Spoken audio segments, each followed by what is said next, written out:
मला ते सांगायला धनंजय घरच्या मिठी मारतोय दिवार आहे ना दिवार आहे ना. मग काय मित्रांनो, अतिथी देवो भव म्हणतात ना. मग काय आम्ही डीपी दादाचं स्वागत सुरू केलं. कसं आहे ना, खूप दिवसांनी डीपी दादा आलते. मग काय आमच्या बहिणीने आधी ओवाळून घेतलं आणि मग काय आमच्या मातोश्री म्हणल्या चला मी ओवाळून घेते.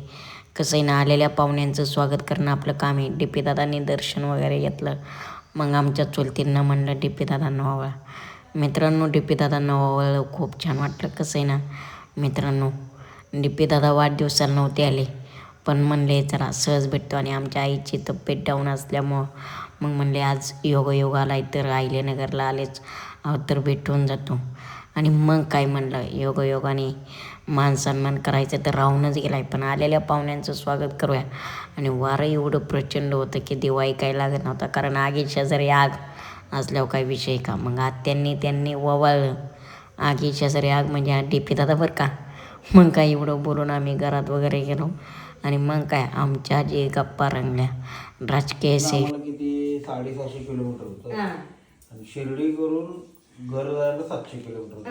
50 किलोमीटर काय बघायचं म्हटलं उज्जैनला जाऊन आलो. उज्जैन ते सगळं ते गेलं आणि कुठलं ते बागल. मित्रांनो, कुणी काही म्हणावं, कोल्हापूरला तांबडा पांढरा फेमस असेल, पण कोल्हापूरच्या वाघाला मात्र आज आम्ही व्हेज जेवण चारतोय बरं का. विषय कराव. डीपी दादा कसं वाटतंय? दिसताय बघा दिसताय ते. डीपी दादा लय राग आलाय. राग म्हणजे नाही, मला काय अडचण नाही. वरण आहे, बटाट्याची भाजी आहे, शिरा केलाय, मग पापड बिपड दिलंय. आणि काय म्हणतात तांबडा पांढरा बघा कसे घरचं जेवण. चपाती खावा दाबून तिखट. तुम्हाला म्हणलं होतं ना तातईला या मी तुम्हाला तिखट चारणार. चारलं का नाही तिखट? आपण शब्दाचा पक्का आहे. त्या अण्णाने बोलल्यावर आले तुझ्याकडे कोण येते. अन्न काही लोकांचे आहेत का? आणि तुम्ही बाई काय असू द्या, आपण शब्दाचा पक्का आहे. तिखट चारणार म्हणजे चारणार. शब्द दिल तर आपण तांबडा पांढरा. त्या सोफा सेटचं नावच काढू नका. कसं आहे, परत कमेंट करतील म्हणून मी डायरेक्ट सोफाच काढून टाकला ना. जोपर्यंत प्रधानचा आहे एक गोष्ट मी बघितलो, ज्यानं बाजूनं व्हिडिओ केलाय त्याला लगेच ट्रोलिंग. ट्रोलिंग. ज्यानं विरोधात केला त्याला पण ट्रोलिंग. म्हणजे कुठं बी हिंदुत्व काय बोलायचं नाही. आमचं नाही बोलत त्याला बी ट्रोलिंग. स्पष्ट आपल्याला काय चित्र क्लिअर नाही, नेमकं काय चालू आहे, कोण काय करायलंय, ते कोणी कोणाचे फोटो आणले, काय केलं ते सगळं त्यांचं आहे. मी काय बोललोच नाही ना. लोक मला कमेंट करत होते की त्याच्यावर काहीतरी बोला. मी विनंती केली त्याच्यावर, तर त्याच्या बोललो विनंती केली त्याच्यावर की बाबा समोरासमोर सगळ्यांनी तो विषय मिटवला पाहिजे. शिक्षणाचा भाग महत्वाचा आहे. बरोबर. शिक्षणावरती लोकांचं पैसे तेवढं खर्च होतात, लोकांचं नुकसान पण ते काय ऐकायलाच ते, म्हणजे लोक त्याच्यावर पण मला ट्रोल केली. बरोबर. पण लोक काय डिलीट केलो. मग डिलीट केल्यावर म्हणले मग लोकांचे मेसेज काय, म्हणजे तुम्ही एखादी बाजू सुद्धा घेऊ शकत नाही.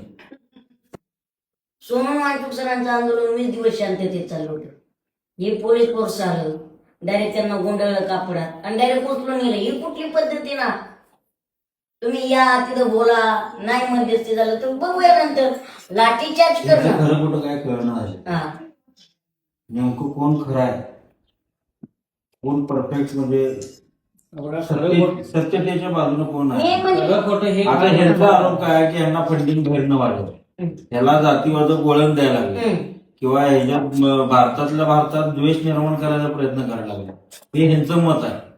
आणि ह्या लोकांचं काय मत आहे की तुम्ही या लोकांचं का हे करणार. आता परवा ते बघितलं 98 कोटी काहीतरी ते क्रेडिट कार्ड हे त्याच्यामध्ये विषय आलाय, त्याच्यात चौकशी लागलाय.